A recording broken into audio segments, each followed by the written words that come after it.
Assalamualaikum warahmatullahi wabarakatuh.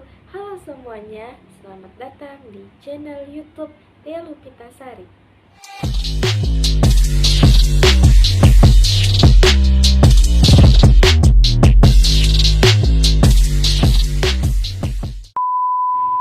Nah, di video saya ini saya akan menjelaskan tentang teori Maslow atau teori kebutuhan. Saya juga akan menganalisis suatu karya sastra cerpen dengan menggunakan teori Maslow ini. Jadi, untuk teman-teman, saksikan videonya sampai habis ya. Setiap individu yang ada di dunia ini pastilah memiliki paling tidak satu hal yang harus mereka penuhi dalam kehidupan mereka sehari-hari. Hal tersebut biasanya disebut dengan kebutuhan. Nah, di video saya ini, saya akan menjelaskan apa itu teori kebutuhan Maslow. Sejarah teori Maslow. Teori kebutuhan Maslow dicetus oleh Abraham Maslow. Abraham Maslow, sang pencetus teori hierarki kebutuhan Maslow ini lahir pada tanggal 1 April 1908 di kota New York, Amerika Serikat.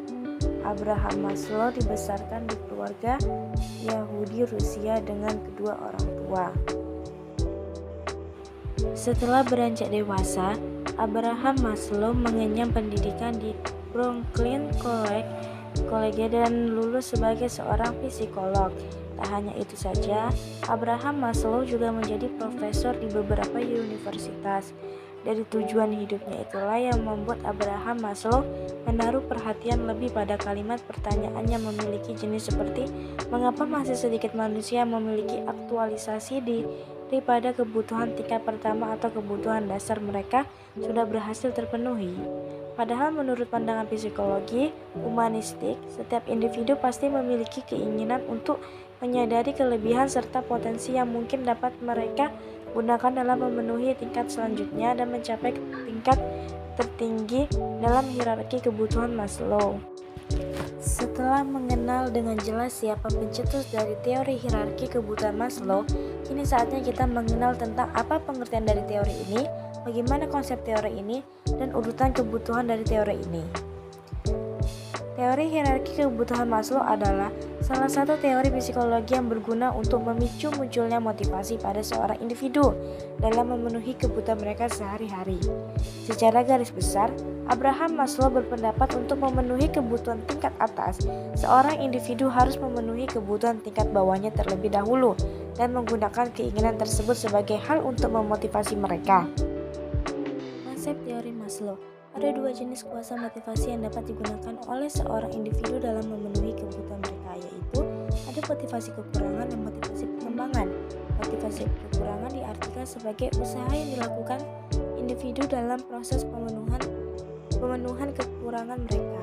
Sedangkan motivasi perkembangan diartikan sebagai motivasi yang secara alami muncul dari dalam diri individu tersebut dan berguna untuk membuat seorang individu menjadi lebih semangat dalam meraih keinginan dan tujuan mereka.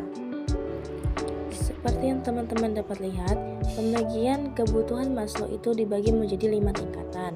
Nah, untuk memahami lebih jelasnya 5 tingkatan tersebut, saya akan menganalisis sebuah cerpen dengan judul Dendam Manusia Aneh karya Fanny Meyliani dengan menggunakan kebutuhan Maslow ini. Yang pertama, kebutuhan dasar atau fisiologi. Kebutuhan tingkat dasar yang pertama ini memiliki hubungan dengan kebutuhan tubuh setiap individu, baik kebutuhan biologis maupun fisik. Kebutuhan fisiologi merupakan kebutuhan manusia akan oksigen, air, makanan, suhu tubuh yang normal, tidur, dan lain semacamnya. Nah, di karya cerpen ini, semua kebutuhan itu sudah terpenuhi. Yang kedua, ada kebutuhan akan rasa aman. Kebutuhan tingkat dasar yang kedua ini adalah kebutuhan untuk senantiasa merasa aman. Abraham Maslow menjelaskan bahwa kebutuhan akan rasa aman ini meliputi rasa aman secara fisik maupun emosional. Nah, di cerpen ini, si tokoh merasakan perasaan cemas karena ia takut bahwa ia akan ketahuan oleh temannya itu. Kebutuhan tingkat ketiga adalah kebutuhan mengenai aspek sosial yang ada di masyarakat, seperti kebutuhan untuk merasakan cinta, kasih sayang, dan memiliki hak kepemilikan terhadap suatu hal. Dalam tingkat ini, Abraham Maslow memberikan pendapatnya mengenai alasan mengapa seseorang individu mencari cinta. Nah, di cerpen yang saya baca ini, di sini tokoh ini tidak mendapatkan kasih sayang dari seseorang ini yang dia temui. Dan orang yang ditemui ini nih ternyata seperti menaruh dendam, bukan rasa kasih sayang. Jadi kebutuhan sosial akan rasa kasih sayangnya itu ia tidak mendapatkannya. Tingkat kebutuhan keempat itu mendapatkan penghargaan. Penghargaan yang dimaksud dalam tingkat kebutuhan di sini adalah harga diri. Setiap individu berhak mendapatkan harga diri mereka. Harga diri dapat berasal dari diri sendiri maupun orang lain. Ketika kebutuhan pada tingkat ini dapat dipenuhi, maka secara otomatis akan memunculkan kebutuhan untuk merasakan penghormatan, rasa menjadi kepercayaan orang lain, dan menstabilkan diri sendiri. Jadi, dapat disimpulkan kebutuhan ini adalah tentang pangkat, gelar, serta profesi. Setelah seorang individu berhasil memenuhinya, maka secara otomatis rasa percaya diri individu tersebut akan melejit dengan pesat. Nah, di cerpen yang saya baca ini, saya menemukan rasa percaya diri dia. Dia percaya bahwa dia itu pandai dalam segala hal. Maksudnya dia tuh memiliki keahlian khusus, yaitu berdrama. Jadi dia menghargai dirinya sendiri dengan itu. Dan tingkatan yang paling tinggi itu adalah kebutuhan untuk mengaktualisasikan diri. Aktualisasi diri itu dapat diartikan sebagai wujud sesungguhnya untuk mencerminkan harapan serta keinginan seorang individu terhadap dirinya sendiri.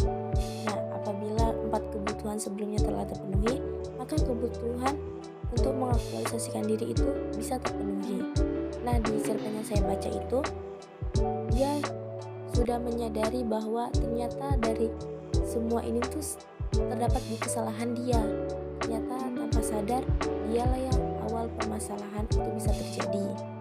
Nah, di sini nih bisa terpenuhi karena salah satunya itu ada acceptance and realism. Seseorang yang berhasil memahami diri sendiri serta menerima semua kenyataan baik mengenai diri mereka sendiri, orang lain, dan lingkungannya. Maka di sini dia berhasil memenuhi kebutuhan mengaktualisasikan diri karena dia sadar bahwa ternyata ini adalah salah dia. Demikian video yang dapat saya sampaikan. Apabila ada kesalahan dalam penyampaian, saya mohon maaf. Untuk teman-teman semua, jangan lupa like, comment, and subscribe. Wassalamualaikum warahmatullahi wabarakatuh. Bye-bye.